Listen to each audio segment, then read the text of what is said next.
like to suggest something that is really, really crazy. A crazy thought. But we live in crazy times.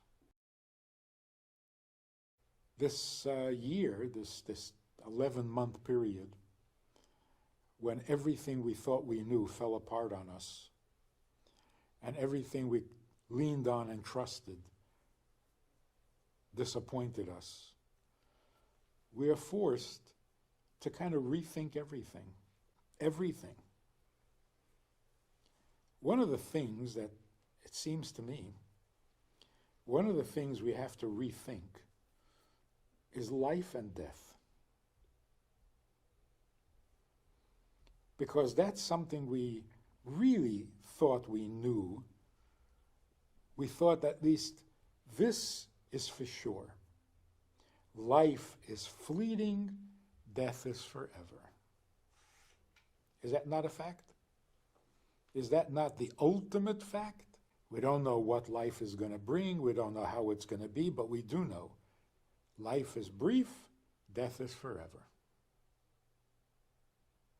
And inevitable. Let's rethink that for a minute. Maybe that's not even true. Because actually, to think of life as temporary and death as permanent is rather depressing. It may motivate you to get up and do something before the end comes, but it's a morbid reason.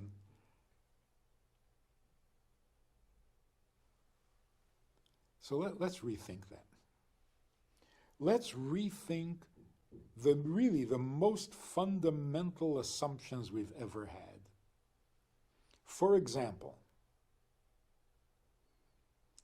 human beings are frail. Human beings are vulnerable. Human beings are dependent. Human beings are needy. We must depend on God because without God we could do nothing.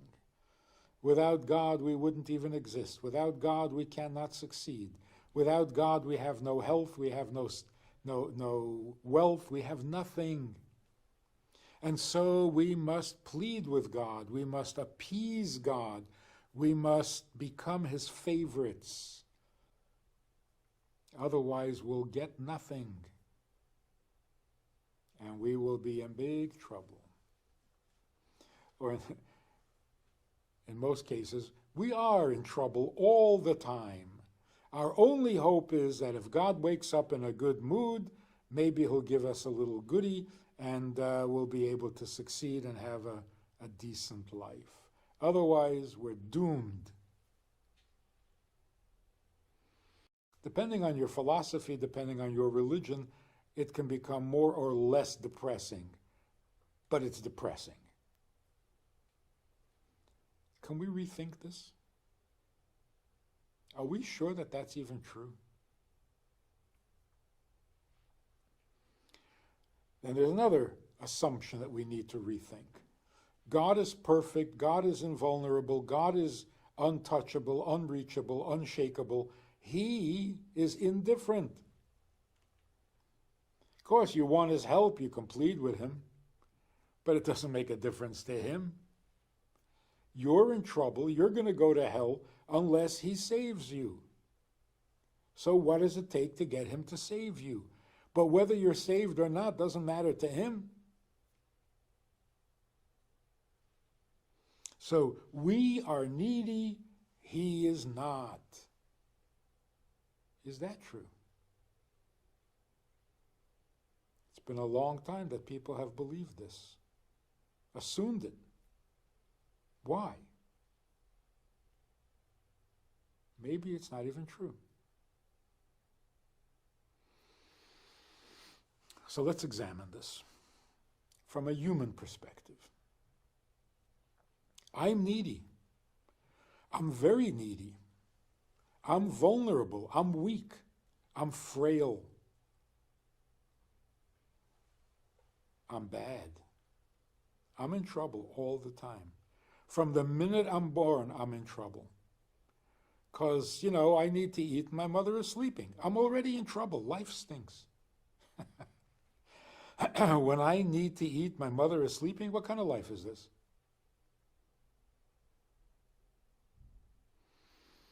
I need more food. I need more clothing. I need more shelter. And I can't get it because I don't have the money. Life stinks. I need to be a saint. I need to be a tzaddik. I need to be perfect. And I can't. All this temptation, all this sin all over the place. I'm doomed. Life stinks.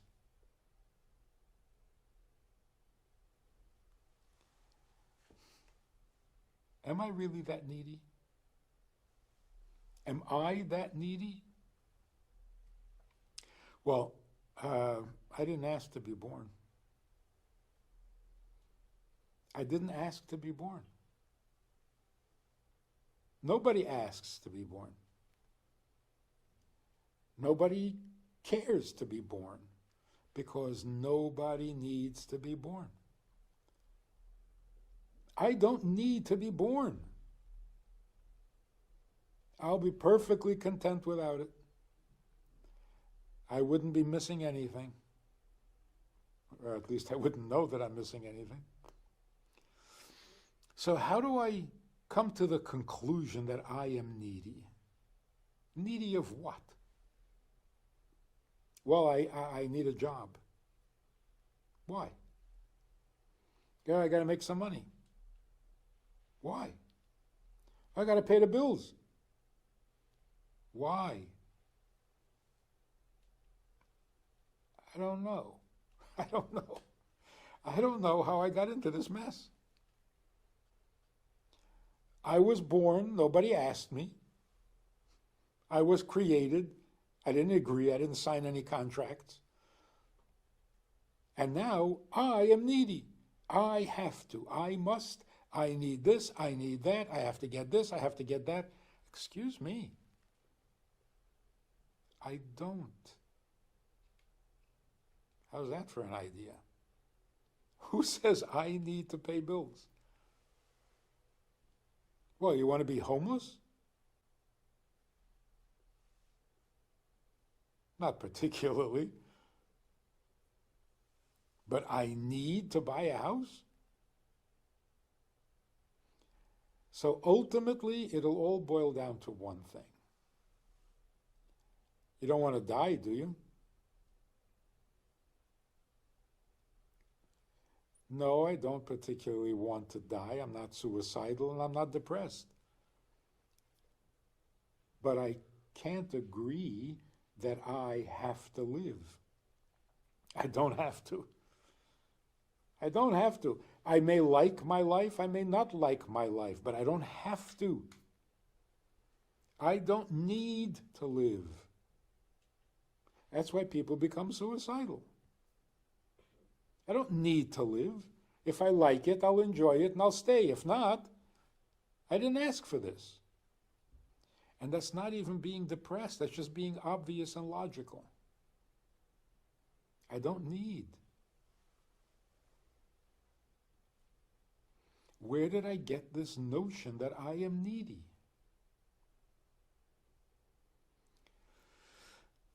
Yes, I am dependent. If I don't eat, I'll die. But then, so what?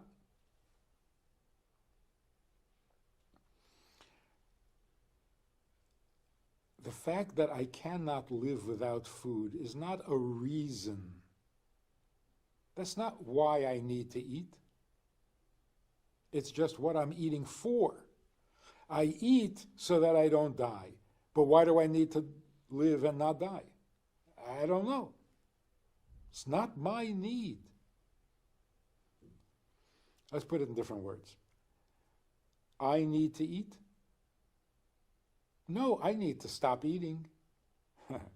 I am dependent on food. I wish I wasn't. I didn't ask for this. I didn't design myself dependent on food. So if somebody had asked me, I would have said no. Why would I live my life with a need to eat every couple of hours. Doesn't make sense to me. I don't like it. And yet you're telling me it's my need? It's not my need. It's a handicap that was imposed on me without my being consulted. So factually, I don't need to eat.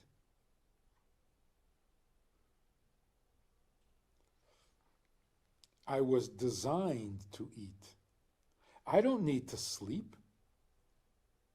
I was designed with that dependence, with that handicap. So I really wouldn't call it my need. If you're asking me what my need is to not need to sleep and not need to eat and not need to breathe, because then I would live forever.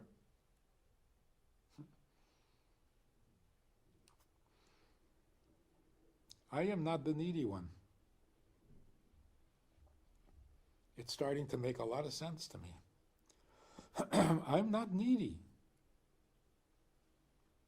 I have no investment. I have no stake in life.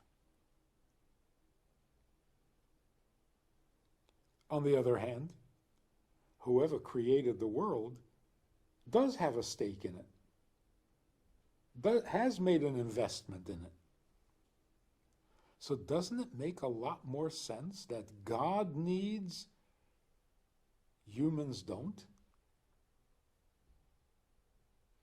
God created the world with a plan, with a desire, with an objective, and that objective must be essential. So he needs the world to be a certain way. And it has to be that way. For him. To me, not my problem. So yes, I want to help fix the world. Tikkun olam. Not that I have to or that I need to. It's a nice thing to do. But who needs the world fixed? The Creator. All of a sudden, it's starting to make sense. And it's not depressing. It's liberating. I'm not needy. I'm not dependent. Yes, I'm handicapped, but who cares? Not my problem. I can't fly through the air like a bird. I can't swim underwater like a fish. I don't care. Yes, I have to eat every couple of hours. I don't care. This is not my problem. In fact, I have no problems. Oh, well, you got to be careful or you'll die. Don't scare, you can't scare me anymore. That threat is over because I didn't ask to be born. I don't need to be born. This is not my problem. I am here because I am needed, not because I am needy. And it turns out that being needed is my greatest pleasure. The greatest pleasure for a human being is to be needed. Because it's the only thing we need. If I'm going to be here, not for myself because I don't need this, then the only thing I need is to know what I'm needed for. Because I am the product of someone else's need.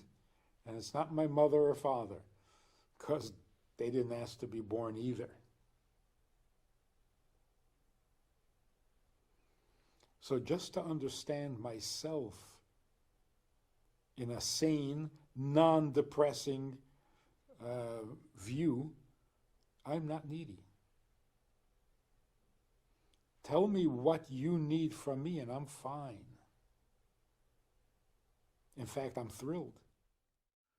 We have a Sunday night program for VIPs that you might be interested in. It's informal, it's questions and answers, it's conversation, It's really relaxed, it's really pleasant, enjoyable, informative, and kind of community-like. It's a Sunday night program. There's a Wednesday morning program for the VIPs, and there's a Wednesday night program. All of it just conversation, casual, laid back, unscripted. So join us, take a look, click the link below and see which of the three suits you best, and join us for some enjoyable conversation.